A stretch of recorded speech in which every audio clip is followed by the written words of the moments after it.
Hello नमस्कार, स्वागत है आप सभी का हमारे चैनल इंडिया एग्रीकल्चर एकेडमी में। तो आज की क्लास होने वाली है बहुत ही इम्पोर्टेंट। सब्जेक्ट का नाम है एग्रीकल्चर इकोनॉमिक्स और इस सब्जेक्ट के बहुत ही इम्पोर्टेंट 50 क्वेश्चन और 50 क्वेश्चन से भी ज़्यादा हम यहाँ पे क्या डिस्कशन भी क्या करेंगे। तो ये क्लास आप बिल्कुल भी स्किप ना करें, अंत तक क्या ज़रूर देखें और लास्ट तक देखें। लास्ट में एक इम्पॉर्टेंट क्या अनाउंसमेंट भी है आप सभी के लिए। और मैं बता दूँ, ये क्लास BSc एग्रीकल्चर के जो एग्ज़ाम्स हो रहे हैं, साथ ही साथ AGTA, गन्ना पर्यवेक्षक, ADA, REO सबके लिए बहुत इंपॉर्टेंट क्लास होने वाली है। तो आइए शुरुआत करते हैं हमारे क्या पहले क्वेश्चन को। सबसे पहला क्वेश्चन है यहाँ पे यूनिट के अंतर्गत, यहाँ पे हम परिचय के बारे में बात करेंगे। जो पहला क्वेश्चन है, अर्थशास्त्र के पिता किसे कहते हैं। तो अर्थशास्त्र के पिता सभी को पता है, ऑप्शन बी है क्या है, एडम स्मिथ है। अगर आपसे पूछ ले कृषि अर्थशास्त्र यानी कि एग्रीकल्चर इकोनॉमिक्स के पिता कौन है, तो एग्रीकल्चर इकोनॉमिक्स के पिता है यहाँ पे हेनरी चार्ल्स टेलर। कौन है? Henry Charles Taylor. आपको याद रखना है, कभी कभी पूछ लेता है कि कृषि अर्थशास्त्र के पिता कौन है, तो हेनरी चार्ल्स टेलर हैं। कौन है? हेनरी चार्ल्स टेलर, क्योंकि ये कम बच्चों को क्या पता होता है। तो एग्रीकल्चर इकोनॉमिक्स के फादर कौन है? हेनरी चार्ल्स टेलर हैं। सिर्फ अर्थशास्त्र के पूछ ले तो कौन है? एडम स्मिथ है। कौन है? एडम स्मिथ है। इसके अलावा हम ये भी यहाँ पे जानेंगे एडम स्मिथ की क्या फेमस पुस्तक का नाम क्या है, तो वेल्थ ऑफ नेशन है। ये भी क्वेश्चन पूछ लेते हैं, क्या है? वेल्थ ऑफ नेशन है। वेल्थ ऑफ क्या नेशन, इनकी क्या फेमस क्या पुस्तक है, यानी कि फेमस बुक है इनकी, वेल्थ ऑफ नेशन है। साथ ही साथ इन्होंने क्या है, धन से संबंधित क्या परिभाषा दी। अगर आपसे पूछ ले कि धन से संबंधित परिभाषा कृषि अर्थशास्त्र की किसने दी है, तो वो दी है आपका एडम स्मिथ साहब ने दी है। ठीक है। अगर हम बात करें यहाँ पे रॉबिन्सन ने क्या कैसी परिभाषा दी है, तो रॉबिन्सन ने यहाँ पे जो परिभाषा दी है वो दी है आपकी अभाव से संबंधित, यानी कि स्कार्सिटी। अभाव यानी कि स्कार्सिटी से संबंधित परिभाषा अगर आपसे पूछ ले किसने दी है, तो रॉबिन्सन ने दी है। ठीक है। कीन्स जो है, कीन्स ने कौन सी क्या परिभाषा दी है यहाँ पे, तो कीन्स ने आपको क्या यहाँ पे परिभाषा दी है। वैसे तो इसे कहा जाता है, जो कीन्स है ये मॉडर्न इकोनॉमिक्स के क्या फादर हैं। किसके? अगर आपसे पूछ ले अर्थशास्त्र के आधुनिक अर्थशास्त्र के क्या पिता कौन है, तो वो है कीन्स, यानी कि मॉडर्न इकोनॉमिक्स के फादर कौन है, तो कीन्स है। तो इस प्रकार से हम क्या डिस्कशन क्या करने वाले हैं, जिसमें आपके क्या बहुत ही ज़्यादा क्वेश्चन यहाँ पे क्या कवर होने वाले हैं। आगे हम बात करते हैं दूसरा इंपॉर्टेंट क्या क्वेश्चन, कृषि अर्थशास्त्र किसका एक हिस्सा है। जो कृषि अर्थशास्त्र है वो किसका एक हिस्सा है, शुद्ध अर्थशास्त्र का, व्यवहारिक अर्थशास्त्र का, समाजशास्त्र का और भौतिक विज्ञान का। तो ये किसका ही व्यवहारिक अर्थशास्त्र का एक हिस्सा है, यानी कि ऑप्शन बी यहाँ पे क्या सही हो जाएगा। अगला क्वेश्चन है यहाँ पे, आवश्यकता विहीनता का सिद्धांत किसने दिया था, यानी कि वांटलेसनेस का सिद्धांत किसने दिया था। JK मेहता ने, रिकार्डो ने, माल्थस ने, पेगू ने। तो ये दिया था JK मेहता ने। जो JK मेहता थे इन्होंने क्या दिया था, आवश्यकता विहीनता यानी कि वांटलेसनेस का सिद्धांत दिया था। अगर आपसे पूछ ले कि माल्थस ने क्या दिया था, तो माल्थस ने यहाँ पे क्या दिया था, जनसंख्या का सिद्धांत दिया था। क्या दिया था? जनसंख्या का सिद्धांत, यानी कि पॉपुलेशन थ्योरी दी थी। क्या दी थी? पॉपुलेशन थ्योरी, यानी कि जनसंख्या का सिद्धांत यहाँ पे क्या दिया था, याद रखना है आपको। मैं दोनों भाषाओं में आपको क्या बताते चलूँगा। अगर आपसे पूछ लिया यहाँ पे रिकार्डो ने किया था, क्या दिया था, तो R से क्या है, रिकार्ड होता है, और R से क्या होता है यहाँ पे रेंट। रेंट का मतलब यहाँ पे क्या होता है, किराया, यानी कि रेंट की थ्योरी यहाँ दी थी, यानी कि किराया वाली जो सिद्धांत है वो किसने दिया था, वो दिया था रिकार्डो ने। एक एक टर्म आपको याद रखना है यहाँ पे। रिकार्डो ने क्या दिया, रेंट का दिया। माल्थस ने क्या दिया, जनसंख्या का सिद्धांत दिया। अगला इंपॉर्टेंट क्वेश्चन है, उत्पादन का अर्थ क्या है। उत्पादन का अर्थ क्या है, अगला क्वेश्चन है उत्पादन का अर्थ। तो उत्पादन का अर्थ क्या होता है, वस्तु बनाना, उपयोगिता का सृजन, विनाश खेती करना। तो उपयोगिता का सृजन होता है। ठीक है।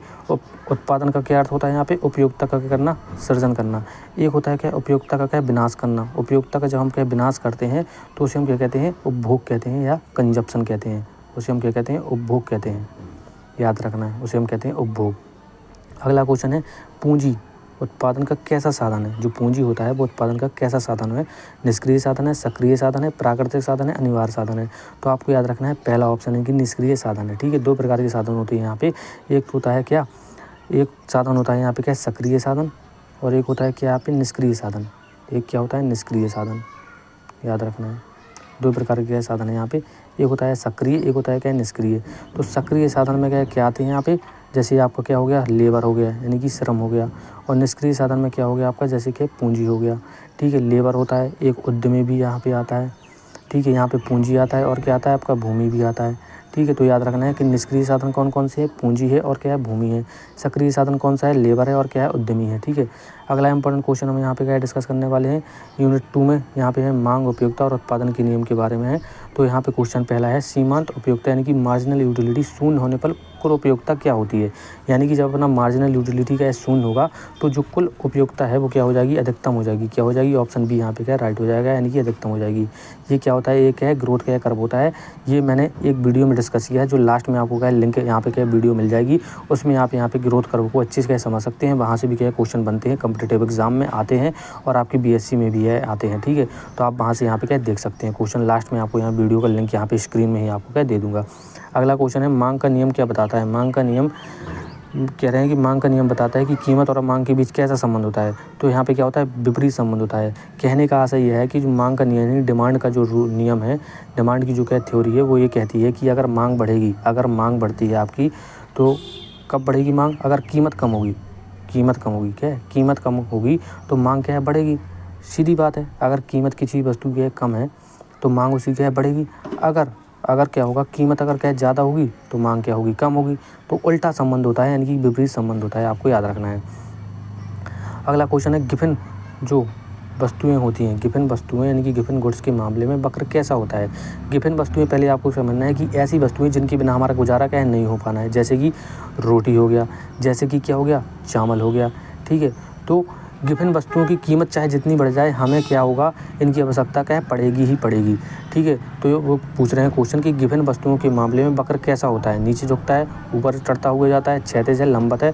तो ऑप्शन बी यानी कि ऊपर चढ़ता हुआ जाता है, यानी कि कीमत बढ़ेगी तो भी इसकी क्या है, मांग क्या है, बढ़ेगी। याद रखना है, कीमत अगर क्या बढ़ती है तो मांग भी क्या होती है, बढ़ती है। क्योंकि जब कीमत बढ़ती है तो लोग इसको क्या है, इकट्ठा करना स्टार्ट कर देते हैं, यानी कि जमाखोरी की स्टार्ट करते हैं, जैसे हम कहते हैं।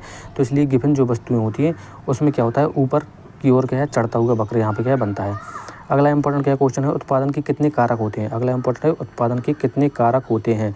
3, 4, 5, 6। तो आपको याद रखना है ऑप्शन सी, यानी कि 5 कारक होते हैं। कौन कौन से हैं, भूमि है, श्रम है, पूंजी है, संगठन है और क्या है, उद्यम है। अगला क्वेश्चन है, परिवर्तनशील क्या है, अनुपात का नियम, यानी कि लॉ ऑफ वेरिएबल क्या है, प्रोपोर्शनल का नियम किसने दिया है, किसने दिया नहीं, किससे संबंधित है, अल्पकाल से है, दीर्घकाल से है, दोनों से है और किसी से नहीं। तो उत्तर है क्या, अल्पकाल से। ठीक है, जो परिवर्तनशील अनुपात का नियम होता है वो कैसा होता है, अल्पकाल होता है, क्योंकि परिवर्तन बहुत ही जल्दी होता है। आगे याद रखना है, पैमाने की प्रतिफल। अगला क्वेश्चन है, पैमाने की प्रतिफल संबंधित हैं, यानी कि रिटर्न ऑफ स्केल, अल्पकाल, दीर्घकाल, अति अल्पकाल और बाजार काल। तो ऑप्शन बी याद रखना है, दीर्घकाल, यानी जो पैमाने का प्रतिफल होता है वो किससे संबंधित है, दीर्घकाल से क्या संबंधित है। अगला इंपॉर्टेंट क्या क्वेश्चन क्या है, जब सीमांत उत्पाद शून्य होता है तो कुल उत्पाद क्या होता है। ठीक है, ये भी ग्रोथ का है। अगर जब क्या सीमांत उत्पाद आपका क्या होगा, सीमांत उत्पाद यहाँ पे होता है, सीमांत उत्पाद अगर क्या शून्य है, सीमांत उत्पाद यानी कि जो एमपी होता है शून्य है, तो जो आपका क्या है टीपी होगा, टीपी कितना होता है, मैक्सिमम होता है। टीपी क्या होता है, मैक्सिमम होता है, ऐसे जाता है। ठीक है, ऐसे जाता है। तो ये क्या होता है, एमपी का क्या जीरो होता है, यानी कि जब सीमांत उत्पाद क्या जीरो होता है तो टीपी क्या होता है, यहाँ पे क्या मैक्सिमम होता है, यानी कि सबसे ज़्यादा होता है। तो याद रख लेना है क्या होता है, अधिकतम होता है, यानी कि ऑप्शन बी यहाँ पे क्या सही हो जाएगा। अगला क्वेश्चन है, स्थानापन्न वस्तुओं यानी कि सब्स्टिट्यूट क्या गुड्स की क्या मांग की आड़ी लोच यानी कि क्रॉस इलास्टिसिटी कैसी होती है, धनात्मक, ऋणात्मक, शून्य, अनंत। तो याद रखना है कैसी होती है, ये धनात्मक होती है।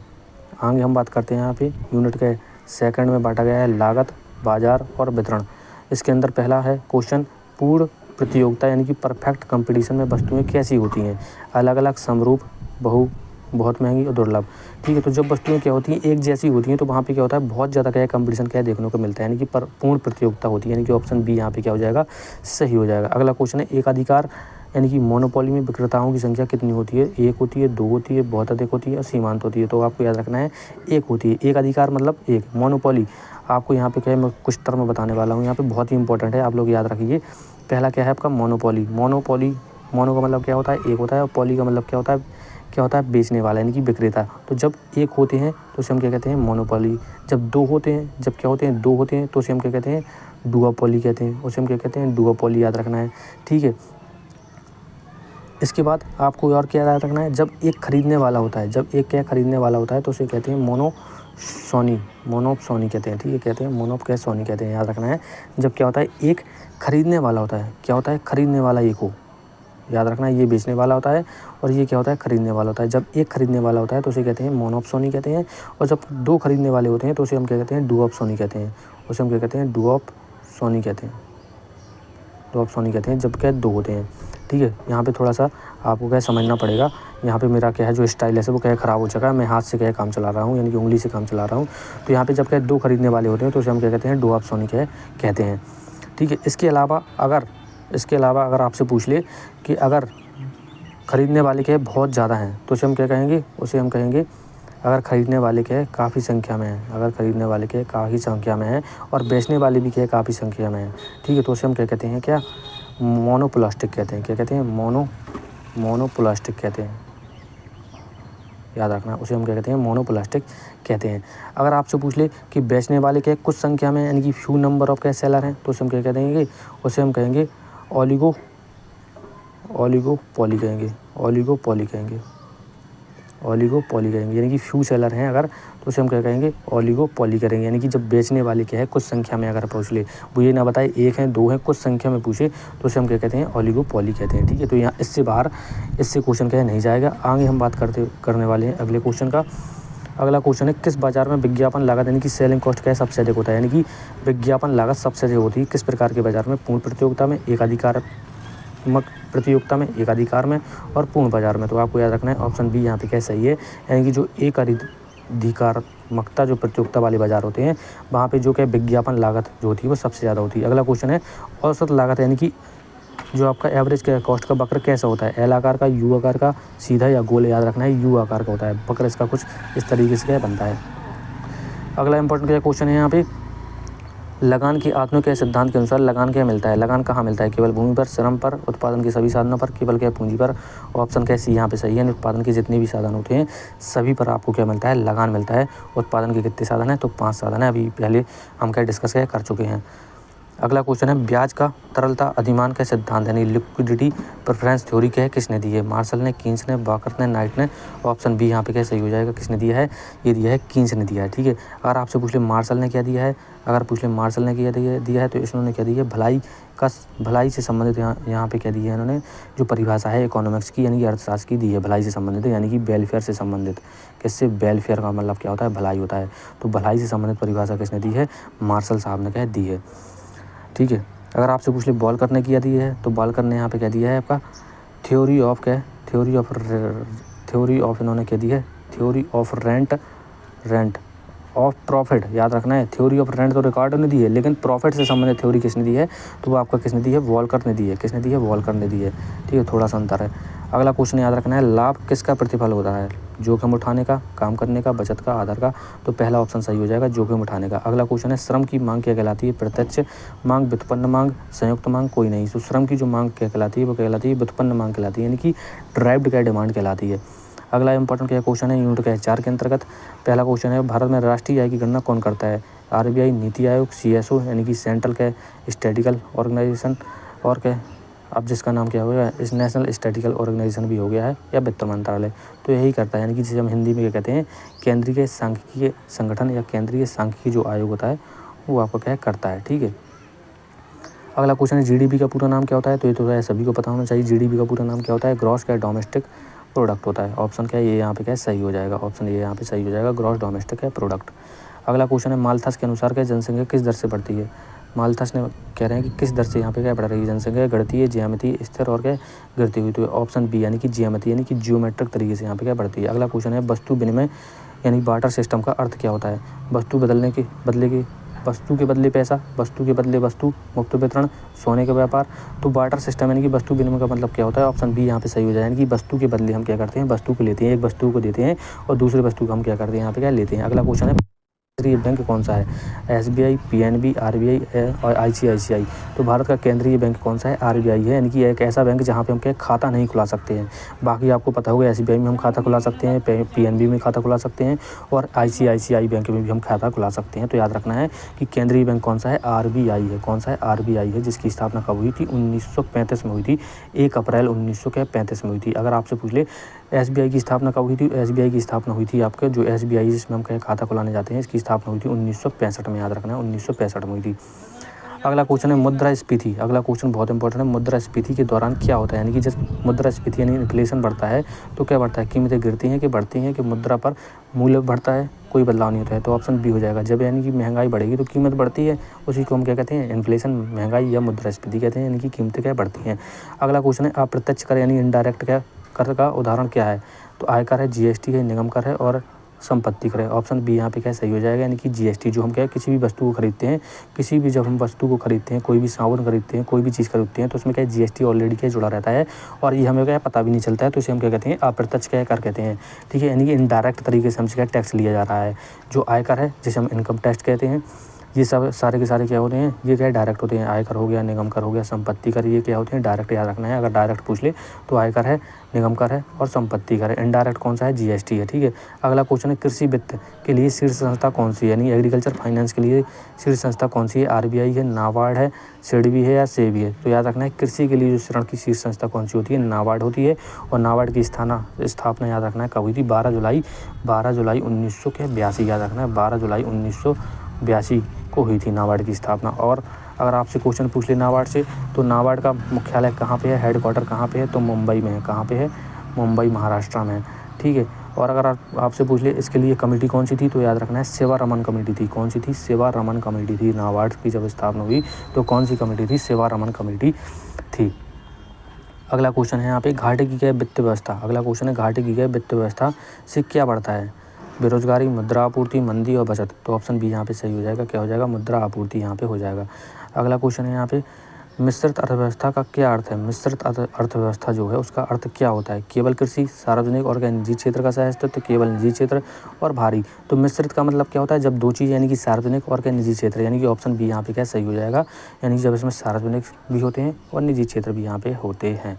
अगला इंपॉर्टेंट क्वेश्चन है यहाँ पे, कुछ मिश्रित यहाँ पे क्या प्रश्न है, जिसमें पहला क्वेश्चन है, कीमत निर्धारण में समय का महत्व किसने बताया। यानी कि जब हम कीमत निर्धारण करते हैं तो समय का महत्व किसने बताया था, एडम स्मिथ ने, अल्फ्रेड मार्शल ने, रिकार्डो ने और रॉबिन्सन ने। तो याद रखना है किसने बताया था, अल्फ्रेड के मार्शल साहब ने ये क्या बताया था। अगला क्वेश्चन है, वेल्थ ऑफ नेशन पुस्तक कब प्रकाशित हुई, 1936, 76 में, 1890 में और 1911 में। तो ऑप्शन बी हो जाएगा, 1776 में क्या हुई थी, प्रकाश हुई थी। और कौन इसके थे राइटर, तो एडम स्मिथ इसके क्या थे, आपका राइटर थे, याद रखना है। अगला इंपॉर्टेंट क्या क्वेश्चन है, सीमांत लागत हमेशा क्या काटती है। सीमांत लागत हमेशा किसको काटती है, जो एवरेज कॉस्ट को उसके न्यूनतम बिंदु पर, उसके उच्चतम बिंदु पर, एआर को या फिर एमआर को। तो याद रखना है उसके न्यूनतम बिंदु पर किसको, जो औसत क्या लागत होती है, एवरेज कॉस्ट होती है, उसको कहाँ काटती है, उसके न्यूनतम बिंदु को काटती है। ये भी मैंने क्या ग्रोथ वक्र में क्या बताया है, ग्रोथ जो है वो क्या होता है, यहाँ पे एवरेज कॉस्ट होती है और यहीं से निकलती है क्या, मार्जिनल कॉस्ट, ठीक है। तो यहाँ पे बिल्कुल न्यूनतम यहाँ पे जाके इसको क्या काट देती है। इसके लिए मैं आपको क्या वीडियो लास्ट में स्क्रीन में आपको क्या मिल जाएगा, लास्ट तक आप वीडियो को देखेंगे तो वहाँ पे एक ग्रोथ कर्व की वीडियो मैं आपको क्या प्रोवाइड कर दूँगा, ठीक है। तो आप वहाँ से देख सकते हैं। अगला क्वेश्चन है, उपभोक्ता की क्या बचत, यानी कि कंज्यूमर सरप्लस का सिद्धांत किसने दिया था, कीन्स ने दिया था, मार्शल ने, हिक्स ने और सैमुअल्सन ने। तो याद रखना है किसने दिया था, बी, यानी कि मार्शल ने क्या दिया था, ठीक है। किसने दिया था, उपभोक्ता की बचत का सिद्धांत किसने दिया था, ये दिया था आपका मार्शल ने दिया था। अगला क्वेश्चन है यहाँ पे, मार्शल की लोच मापने कि बिंदु विधि का प्रयोग कब किया जाता है। तो बड़े पैमाने पर बहुत छोटे परिवर्तन के लिए, तो जैसा है बिंदु का मतलब क्या होता है, छोटा, यानी कि बहुत छोटे परिवर्तन के लिए इस विधि का प्रयोग किया जाता है, यानी ऑप्शन बी यहाँ पे आपको याद रखना है। अगला क्वेश्चन है, पूर्ण लोचदार मांग यानी परफेक्ट इलास्टिसिटी या डिमांड का मान कितना होता है। तो ऑप्शन ए है 0, बी है 1, सी है अनंत और डी है 1 से कम। तो याद रखना है ऑप्शन सी यानी कि अनंत यहाँ पे क्या होता है, ठीक है। पूर्ण लोचदार क्या है, मांग। अगला क्वेश्चन है यहाँ पे इंपॉर्टेंट क्या है, अवसर लागत यानी कि अपॉर्चुनिटी क्या है, कॉस्ट को और क्या कहते हैं। तो इसे हम वास्तविक लागत कहते हैं, व्यक्तिगत वैकल्पिक लागत कहते हैं, कि मुद्रा लागत कहते हैं, कि सामाजिक लागत कहते हैं। तो ऑप्शन बी यहाँ पे क्या सही हो जाएगा, यानी कि वैकल्पिक लागत कहते हैं, ठीक है। इसे हम क्या कहते हैं, अपॉर्चुनिटी कॉस्ट को वैकल्पिक लागत कहते हैं। इसे हम क्या रियल लागत भी कहते हैं, रियल कॉस्ट भी कहते हैं, याद रखना है, रियल कॉस्ट भी इसे हम क्या कहते हैं, ठीक है। ये क्या होता है, एक बेस्ट अल्टरनेटिव का ऑप्शन होता है, बेस्ट अल्टरनेटिव कॉस्ट होती है। अगला क्वेश्चन है, मृदा स्वास्थ्य कार्ड योजना किससे संबंधित है। मृदा जो स्वास्थ्य कार्ड योजना है वो किससे संबंधित है, कृषि विकास से संबंधित है, सभी को पता है।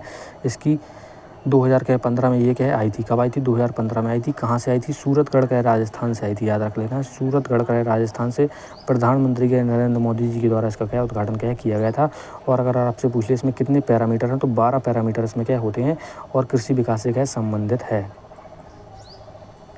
अगला क्वेश्चन है, अनिवार्य वस्तुओं की मांग की लोच कैसी होती है, अत्यधिक लोचदार होती है, बेलोचदार होती है, पूर्ण लोचदार होती है, इकाई लोचदार होती है। तो जो अनिवार्य वस्तुओं की मांग की लोच कैसी होती है, वो क्या होती है, बेलोचदार होती है। कैसी होती है, बेलोचदार होती है, याद रखना है। अगला इंपॉर्टेंट क्वेश्चन है, साख नियंत्रण यानी कि क्रेडिट कंट्रोल कौन करता है? व्यापारिक बैंक, केंद्रीय बैंक, सरकार, विश्व बैंक। कौन करता है? तो बी ऑप्शन यानी कि केंद्रीय बैंक ये करता है।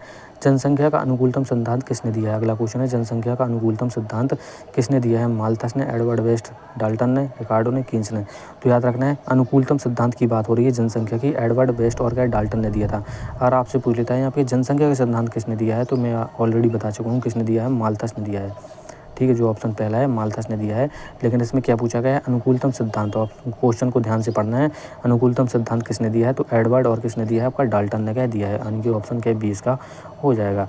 अगला क्वेश्चन है यहाँ पे, शुद्ध लाभ में क्या शामिल क्या नहीं होता है? तो शुद्ध लाभ में क्या शामिल नहीं होता है? ऑप्शन ए हो जाएगा यहाँ पे, स्पष्ट लागत यहाँ पे शामिल नहीं होती है। अगला क्वेश्चन है, व्यष्टि अर्थशास्त्र यानी कि माइक्रो इकोनॉमिक्स का मुख्य यंत्र क्या होता है? राष्ट्रीय आय, कीमत सिद्धांत, रोजगार सिद्धांत, बजट।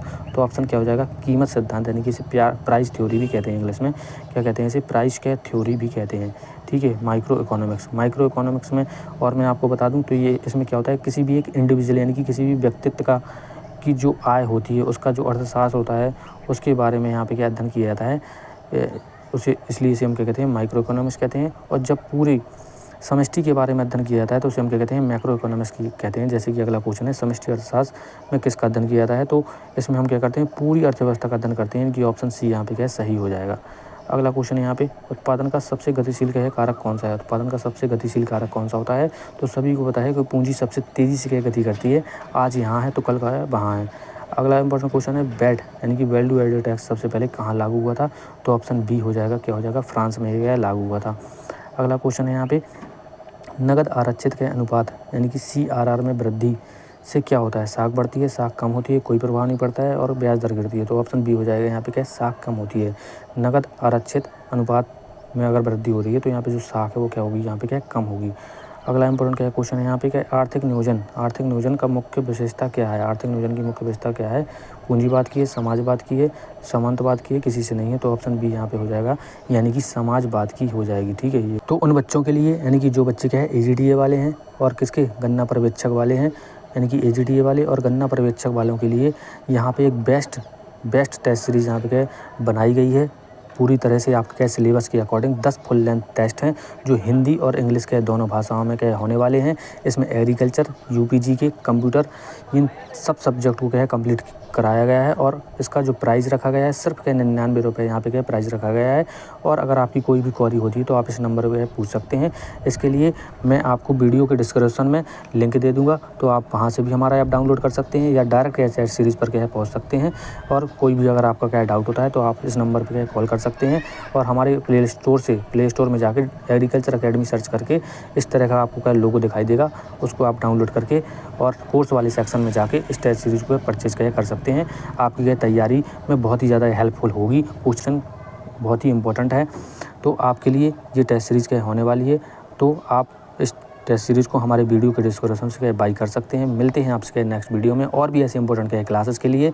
आपके लिए बहुत ही अच्छी क्लासें यहाँ पे क्या लाने वाला हूँ। आप हमारे वीडियो को शेयर करें, लाइक करें और चैनल को सब्सक्राइब करें। मिलते हैं आपसे नेक्स्ट वीडियो में। जय हिंद, वंदे मातरम।